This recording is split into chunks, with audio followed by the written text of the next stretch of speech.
پاکستان چاہے سیلاب نہ بھی آتا تو ہر سال موسم سرما میں یہاں اشد ضرورت ہوتی ہے کہ جو چیریٹیبل ادارے ہیں، جو ویلفیئر ادارے ہیں، وہ کام کریں.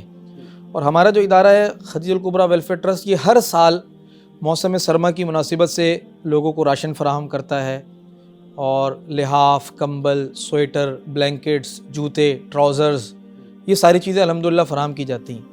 لیکن اس سال ایک بہت بڑا المیہ یہ ہوا کہ 1.25 لاکھ سے زیادہ لوگ ایسے ہمارے سامنے آ گئے کہ جو بالکل بے گھر ہیں اور کسی خیمے میں ہیں، کسی ٹینٹ میں ہیں، کسی سائبان میں ہیں. ان کے جو مکانات تھے وہ پانی کی نظر ہو گئے، سیلاب کی نظر ہو گئے.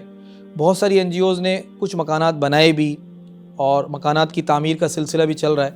ہمارا جو ٹرسٹ ہے ریہیبلیٹیشن کا کام ہم بھی کر رہے ہیں. بہت سارے مکانات ہم نے سندھ میں، جنوبی پنجاب میں، بلوچستان میں الحمدللہ تعمیر بھی کی ہے، متاثرین کو دیے بھی.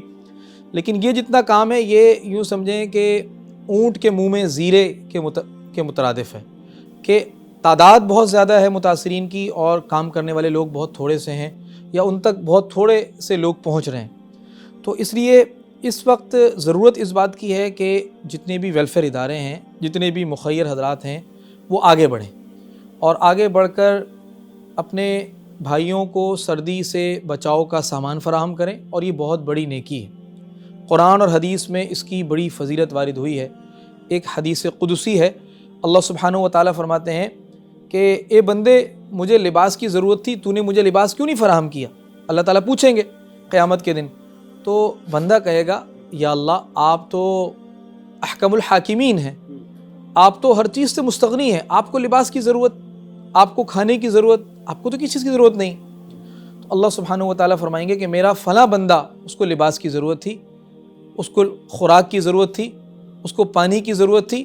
اگر تم اس کی ضروریات پوری کرتے تو تم مجھے بھی وہیں پاتے، تو اس کا اجر و ثواب میرے پاس پاتے. جی بالکل. ایک حدیث میں آتا ہے کہ جو کوئی کسی مسلمان کو لباس فراہم کرے گا، اس کے تن کو ڈھانکنے کا بندوبست کرے گا، اللہ سبحانہ و تعالیٰ جنت کے سبز جوڑے اس کو پہنائیں گے.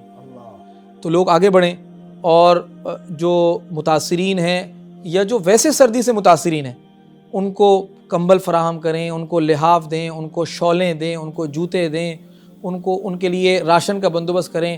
اب آپ دیکھیں آٹا کہاں سے کہاں پہنچ گیا. ایک اچھا خاصا متوسط آدمی وہ اس وقت آٹا خریدنے کی سکت نہیں رکھ رہا. تو وہ لوگ جو غریب ہیں، جن کا کوئی آسرا نہیں ہے، جو ٹینٹوں میں ہیں، خیموں میں، وہ کہاں سے اپنے بچوں کا پیٹ پالیں گے، 2 وقت کی روٹی کا بندوبست کریں گے، آٹا گوندیں گے. تو یہ ایک موقع ہے، اس موقع پر ہم سب کو آگے بڑھنا چاہیے.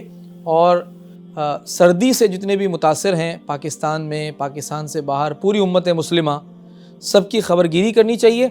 اور جہاں جہاں ضرورت ہو وہاں وہاں سردی سے بچاؤ کا سامان فراہم کرنا چاہیے.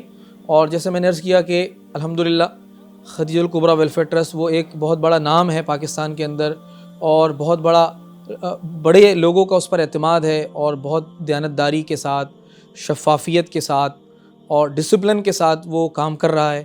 اور جتنی بھی کمپلائنسز ہیں، یا جو کوئی بھی ریگولیٹری کی جو کمپلائنسز ہیں، جو رجسٹریشنز یا جو چیزیں، ان ساری کمپلائنسز کو وہ پورا کر رہا ہے. آڈٹ اس کا باقاعدہ ہوتا ہے، ساری چیزیں مشورے سے طے ہوتی ہیں. تو خدیجہ الکبریٰ ویلفیئر ٹرسٹ کے ذریعے سے بھی اگر تعاون کرنا چاہیں تو خدیجہ الکبریٰ ویلفیئر ٹرسٹ کے ذریعے سے بھی ہم ان متاثرین تک پہنچ سکتے ہیں. ہمارے ٹرسٹ کا پورے ملک میں نیٹ ورک موجود ہے.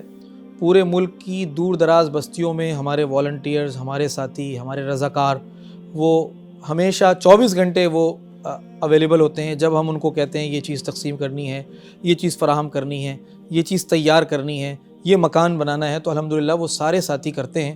تو اس نیٹ ورک سے، اور یہ جو اللہ نے خیر کا سلسلہ شروع کیا، اس سے فائدہ اٹھانا چاہیے. اور اس کے ذریعے سے ان متاثرین تک، ان کے گھروں کے اندر تک، ان کی چوکھٹوں تک پہنچ کر ان کی داد رسی کرنی چاہیے، ان کی مدد کرنی چاہیے. اللہ تعالی ہمیں عمل کی توفیق عطا فرمائے.